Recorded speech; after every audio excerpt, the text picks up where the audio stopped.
Quick tips. MUJINA, a kind of badger. Certain animals were thought to be able to transform themselves and cause mischief for humans.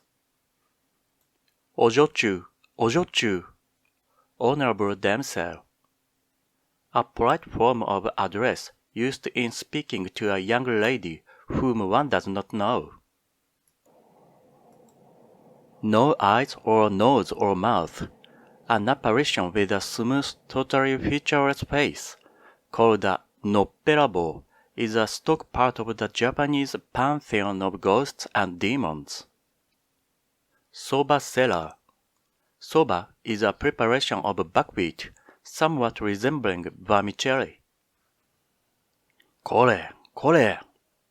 An exclamation of annoyed alarm. Lafcadio Hearn. MUJINA.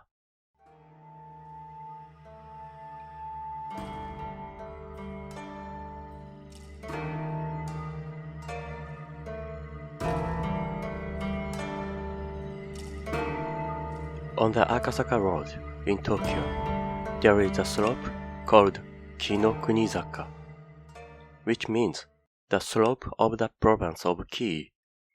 I do not know why it is called the slope of the province of Ki. On one side of the slope, you see an ancient moat, deep and very wide, with high green banks rising up to some places of gardens. And on the other side of the road extend the long and lofty walls of an imperial palace. Before the era of street lamps and jinrikshas, this neighborhood was very lonesome after dark, and delighted pedestrians would go miles out of their way rather than mount the Kinokunizaka alone after sunset. All because of a MUJINA that used to work there.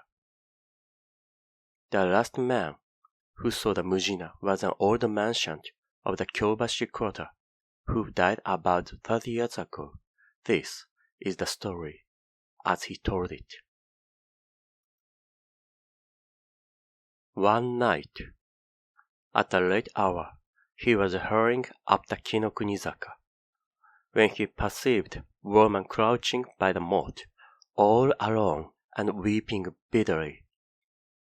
Fearing that she intended to drown herself, he stopped to offer her any assistance or consolation in his power. She appeared to be a slight and graceful person, handsomely dressed, and her hair was arranged like that of a young girl or a good family. "Ojochu," he explained, approaching her. "Ojochu, do not cry like that.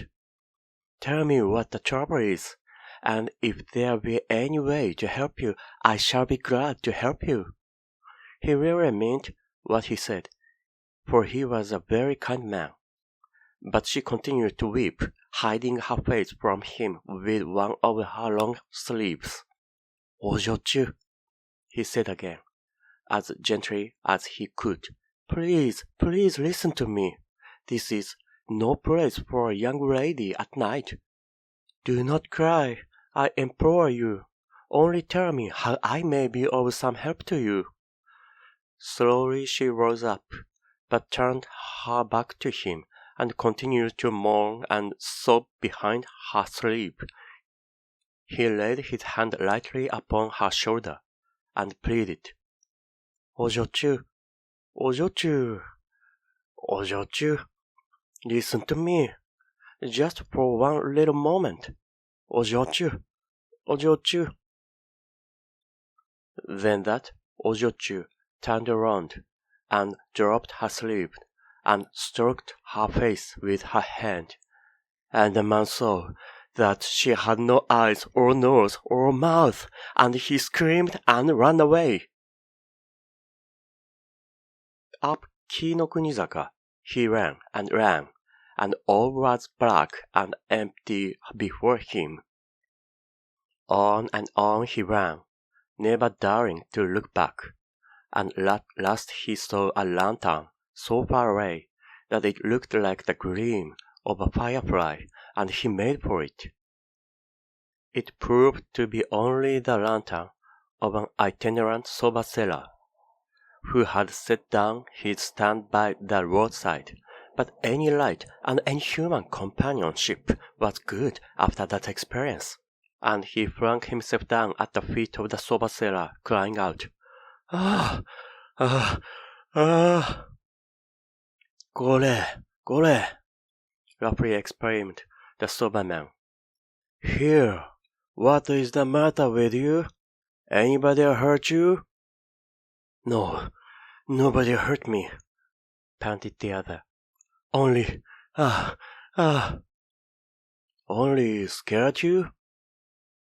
queried the peddler, unsympathetically. "Robbers?"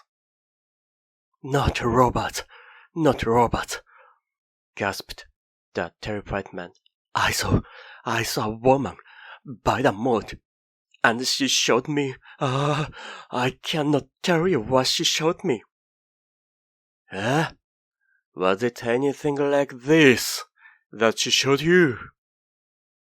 cried the soba man, stroking his own face, which therewith became like unto an egg. And simultaneously the light went out.